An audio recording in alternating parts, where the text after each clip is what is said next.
Hello, everyone, and welcome to the Child Anxiety FAQ podcast. FAQ stands for Frequently Asked Questions, and I'll be answering your questions about child and teen anxiety. My name is Dawn Friedman, and I've been working with kids and families for more than 30 years. Now I run Child Anxiety Support, a membership program for parents of anxious kids and teens. Let's get started. This week's question is one I get a lot, which is, how do I teach my anxious child coping skills? This is a really complicated question because the answer is going to depend on how old is your child, what's going on with their anxiety, and also how are you defining coping? So I would need to know all those things to work with you in particular about how to teach your unique child coping skills. But let's talk a little bit more about coping. Now, coping means that your child is learning or has learned to effectively deal with their anxiety. That means that they're able to face up to their anxiety and to the things that make them anxious, and more particularly, to face up to their anxiety with grace, meaning no meltdowns, no tantrums, and also face up to their anxiety independently, not leaning on you, the parent. Our kids need to learn to do things on their own. So that's what I think of when I think of effectively coping. A child that has coping skills is able to face their anxiety and manage it mostly independently. That is not to say that they should never need help or support or cheering on or encouragement, because we all need those things, and that is part of coping. Leaning on people appropriately, like, can you be a touchstone for me? Can you give me a hug before I head out there? Is different than a child who says, I can't do it, I need you to do it for me, right? So that's what we want in a child that is coping, is a child who is able to more or less do this on their own with appropriate support. And how we learn to do this is by practicing over and over and over again. This is especially true for kids because every time they learn something, they're learning it in the context of new development. Children are growing all the time. Our brains don't really finish developing until we're in our early to mid 20s. And so as they're learning how to cope with their anxiety, we can expect them to have to relearn it in a new context. I want you to think about another skill. Let's think of a really easy, simple one, which is when you leave the room, please turn off the lights. That's something that we say to our kids from the time they're little until the time they're grown. Let's think about what goes into being the kind of person who is able to turn off the lights. Well, when they're little, they may not even be tall enough to reach the light. So first they have to be tall enough to reach the light. There's some physical development that needs to go on. And then there's all this other kind of development, like they need to be observant enough to notice when the lights are on and when they need to be turned off. They have to have some critical thinking, like how often have you been sitting in your room and your child is so in the habit of turning off the lights, they turn off the lights even though you're in there, and you have to say, hey, don't turn off the lights when somebody's still in here. That's because they're still learning how to appropriately turn off the lights. They need to grow out of a certain amount of self-centeredness where they're thinking about how their actions impact the rest of the household, and that takes a lot of time. They need to care about bills like the lighting bill or natural resources like we don't waste electricity. My discussion with my daughter about turning off lights has changed in the 18 years that she has been living with us. And it might be why we're reminding our kids until they move out, please remember to turn off the lights when you leave a room. By the same token, coping with anxiety, which is much more complex, we can expect that to take even more time, and we can expect backsliding. When things get tense, when kids are going through a very intense developmental stage, we can expect them to fall backwards in their anxiety coping a little bit. So how can we do this, though? How can we help them with coping? And the answer is that we need to change our family functioning to highlight coping.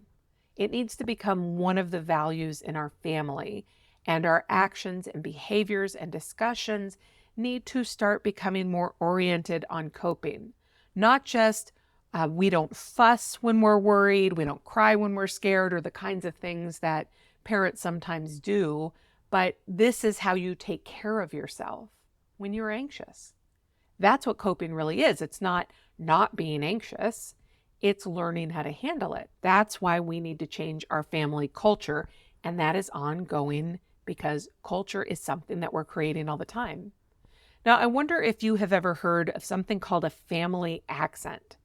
This is when families are pretty isolated. So they're isolated from the greater community, and their only social interaction is each other.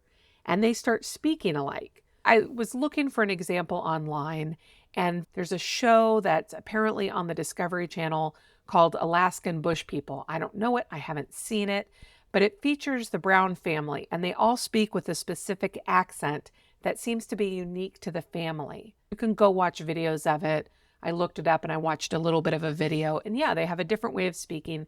They all sound alike, and according to what I read, it's not that they sound like their broader community, they sound like each other. That's because their family accent is part of their family culture. The family culture has shaped even the way they speak. They don't hear it. They don't hear it in themselves. It is just the soup they're swimming in. We take on the culture of our family without even realizing it. And it isn't until we go outside the family that we might find out that other people don't do things the same way. That's how I want you to think about coping. Think of it as a family accent. So you're going to do it with some deliberation. Pretty sure the Brown family, the parents didn't say, let's all talk alike. So obviously, but with coping, you can decide we are going to be a family that really encourages coping. What this means is that the parents are working on the skills. They're learning about them, they're practicing them, they're setting the example, which is super important. They're modeling it, not just when your kids are watching, not just when their kids are watching, but to make it part of their being and their doing and to pass it on to the kids. It's part of how the family eventually learns to operate without even necessarily thinking. A coping culture works on taking care physically, making sure that we're eating when we're hungry, that we're putting on warm clothes when we're cold, that we're sleeping when we need to, because it's hard to cope when our basic needs aren't being met. A coping culture in the family is a family where if somebody is stressed, they know how to take care of their bodies. They know that learning to do things can be hard, that learning to face anxiety can be hard. They understand how anxiety works. They read the research or books or join a program like mine so they understand it and they can recognize it and they practice it. And then they give their children opportunity to practice. You can't learn to cope if you don't have things to cope with. And so they give their kids opportunity to practice and they allow their kids to fail. You have to fail to learn how to do things. What this means is no avoidance, because anxiety is all about avoidance.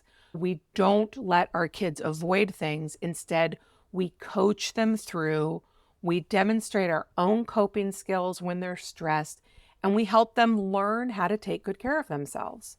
There's room to fail, there's support to fail, and there's room to learn from failure. We have realistic expectations that push kids, but not too hard. We know that how we teach kids is via scaffolding, which is the kid can't get from here to there without our help. And so we help, but eventually our plan is to remove ourselves as help, to remove that scaffolding. The goal of the help is always to teach you to do it yourself. If we go back to the light switch example, it's the difference between I will turn off the lights for you, or I will lift you up to turn off the lights, and instead, I'll get a step stool and put it by the lights so you can take care of it. I will show you where the step stool is so you can drag it to the lights. We're teaching our children how to be independent, how to cope. We're offering them the right help at the right time, not too much and not too little. And because that's a balance, that means that sometimes we're going to overcorrect and undercorrect.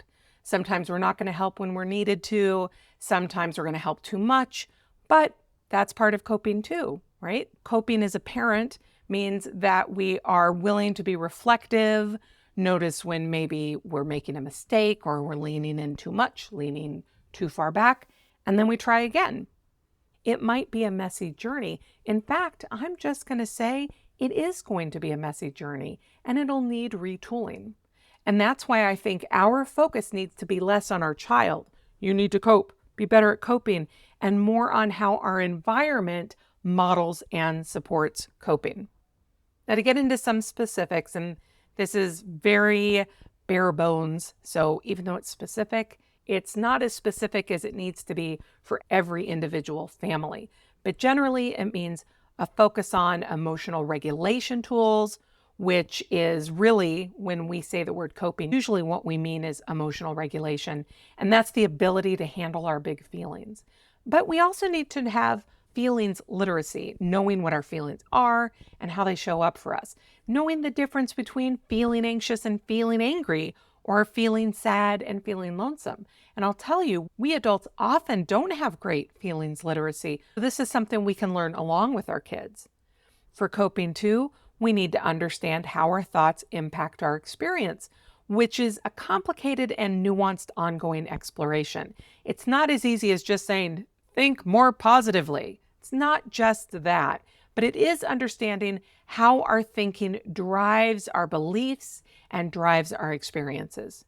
We also, as I said at the beginning of this, we need to make sure our children are learning how to attend to their basic needs, which means we need to know how to do that for ourselves because, again, we're modeling for them. We also need to help our children see themselves as people who can cope, even when they're struggling with it. As we learn to bring these skills to our family culture, making space for taking care of our anxiety, facing our anxiety, understanding our experience of anxiety, the more that we can expect our children to grow in them too. That is the big, broad answer to how do I teach my anxious child coping skills. If you want more direction, more specific direction, then please check out my program because you know what? That's part of what we do.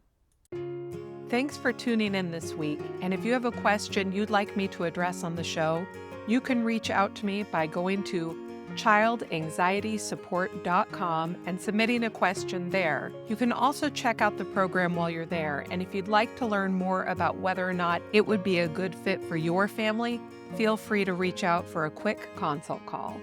Thanks so much, and I'll see you next week.